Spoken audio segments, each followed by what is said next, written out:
Hello, and welcome to the movie universe. I'm your host, Movie Fan. Today, I will be talking about the TV series The Muppets.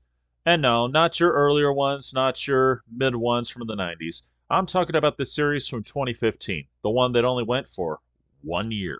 Now, I'm pretty sure a lot of people are familiar with this series because it wasn't that long ago, but we're going to talk about it anyway.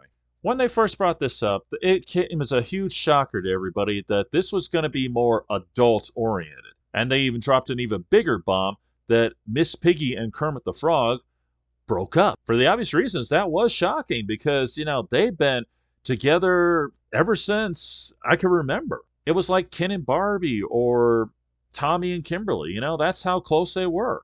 So it was a real shocker to everybody.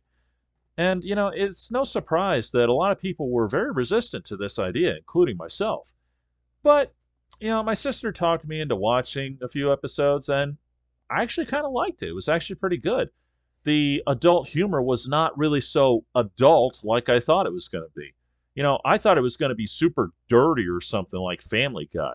But no, they actually kept it on a more of a PG scale, which is not a bad way to go, especially with characters like the Muppets, because let's not forget, they've always been geared towards kids. So to try to go like rated R, oh man, that would have been a huge mistake and a huge blow, in fact. So I'm glad they took that route.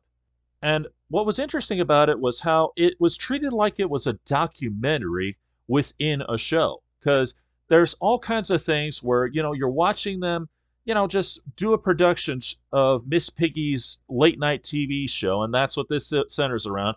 Miss Piggy has a late night TV show. Kermit is the director, and all your favorite Muppets characters work in the studio.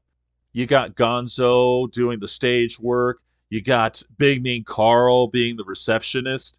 And Big Mean Carl, he was hilarious. Hey, you!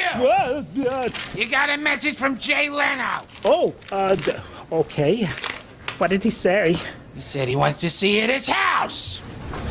Was he mad or is that just you? I take messages. I don't judge tone!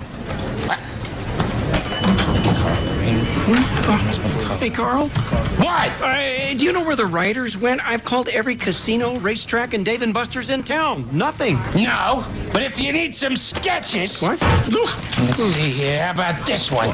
I play a hypnotist. Okay, close your eyes. You're getting very sleepy. Hey, Carl. What? Since today started out a little rough, Yeah. I thought it'd be nice to treat everyone to coffee. I don't drink coffee. It agitates me. 'Twas the night before Christmas, and all through the house, not a creature was stirring. Not even a mouse, because I told him to shut up. Hey, Kermit. Big Mean Carl got into a fight with the delivery guy. It said this side up, and he put that side down. But while the show is going on, you get these cut scenes where all of a sudden you get cast members like Kermit or Piggy or Fozzie, just to name a few, talking to the camera like they're being interviewed by a special documentary network.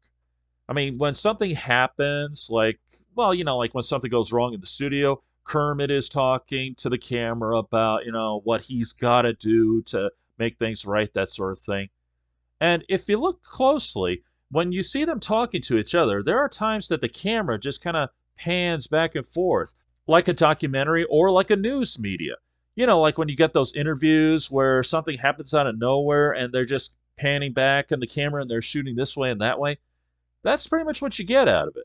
And it's kind of annoying at first because, you don't expect it, but you get used to it in a matter of minutes. And you kind of grow to like it because it's very different from the usual protocol.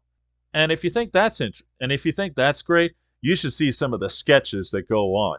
Because there was this one episode where Miss Piggy does a Habitat for Humanity thing to try to get Reese Witherspoon because apparently they put it down that she hates Reese Witherspoon because she was chosen to play June Carter Cash in the movie Walk the Line, and Miss Piggy wasn't. And if you ever saw that movie, she did a great job playing her, and she actually won an Oscar for it. In this case, Miss Piggy was not very happy about that, so she held a grudge against her for all these years, and this was going to be her chance to outdo her. It was priceless. That was the best episode. And probably one of the even better ones was the Christmas one, where they're trying to fix what was going on, because a lot of things were kind of backfiring. Like they had this one actress guest star to sing It's the Most Wonderful Time of the Year, but it turns out she can't carry a tune in the bucket. And besides the obvious voice actors and, of course, the people manipulating the Muppets themselves, the credit should definitely go to the writer Bob Cushel. He wrote this script perfectly. Like I said, he kept it on a PG level, and, he didn't go bonkers with some of the sketches. Many of them were downright hilarious. And, they bordered on the risque approach, which is not a bad way to go. And at the same time, he can make it somewhat adult oriented, but he can make it funny at the same time in a way that doesn't really offend people too much. It was because of his writing that this show worked. And unfortunately, the show fell flat after the holiday season, because when the Christmas episode was over, that was the last great episode. I'm not kidding, because when we came back from the holiday break, it all went downhill from there. And I mean literally like this. Yeah, kablam! I'm not kidding. That is exactly what happened. Let me give you an example as to where it all started to go wrong. During the first half of the season, they had a few incidences going on with producers on the show, because, they love to bring up how producers interfere with the show and all that sort of thing, because it's true. Producers always interfere with a show and they ruin it. And they did that little here, a little there, mostly with Sam the Eagle, because, he's Sam. You would expect him to be like that. His character always was like that from the beginning, so they just kept it. That's all. But, however, when that second half came around, they put it down that his boss decided to bring in this hotshot writer, director, producer guy who supposedly is the master of making shows because their ratings aren't doing as good as they want. He can do a better job. So this guy comes in and he tries to change everything, and I mean everything. Meanwhile, the cast and the crew of the show are trying to thwart him in every way. That's pretty much how the season goes. They're pretty much trying to thwart him in every way, and they succeed every time. They always do what they want to do and not what he wants to do. And the show is a great success. And of course, the producer thinks he did it. And he's constantly saying, yeah, I'm a genius, aren't I? Yeah, this was totally my idea. I am such a genius. They didn't do it. I did it. He takes the credit for their work. That really killed the show right there. I'm not kidding. That was one of the biggest problems. And to make matters worse, the jokes were not funny anymore. It literally went like this. For the first half, it was all laughs. And for the second half, that's just what happened. And it's no lie either. Because the jokes were not funny anymore. Now, who's to blame for this? Well, I'll give you one guess. That's right, the producers.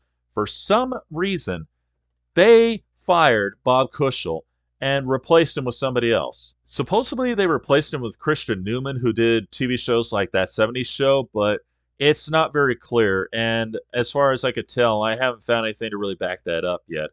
But either way, they replaced Bob, who made the show great. And to make matters worse, they were trying to do a whole 360 on the show because they also tried to set the stage for Kermit to get back together with Miss Piggy. Now, we all would have wanted that. There's no denying it. But you can't just do it the way they did. Because in the first half of the show, he was dating another pig. And, that was going okay. I mean, she wasn't as likable as Miss Piggy was, but, she was all right. The way they just kind of wrote her out of the show, it just was terrible. It was absolutely terrible. It was about as cliche as it gets. In fact, that's what the second half was. Nothing but cliches. Cliche jokes, cliche acting, cliche humor, and of course you got that cliche writer, producer, director that I just talked about. And because of what they did, the show literally got canceled in May, and it's never been seen or heard from since. This show is a true blue testimonial as to what you can and cannot do. For instance, when you got a good formula done by a great writer, you can't just get rid of him halfway during the show and try to change the whole thing. It does not work. This proves it. What they were thinking, I don't know. It's beyond me. But either way, I'll still remember how it went before they ruined it. So what did you guys think of the series? Did you love it? Did you hate it? Did you love the first half and hate the second half like I did because of their stupidity? Feel free to let me know. This is Movie Fan, signing off.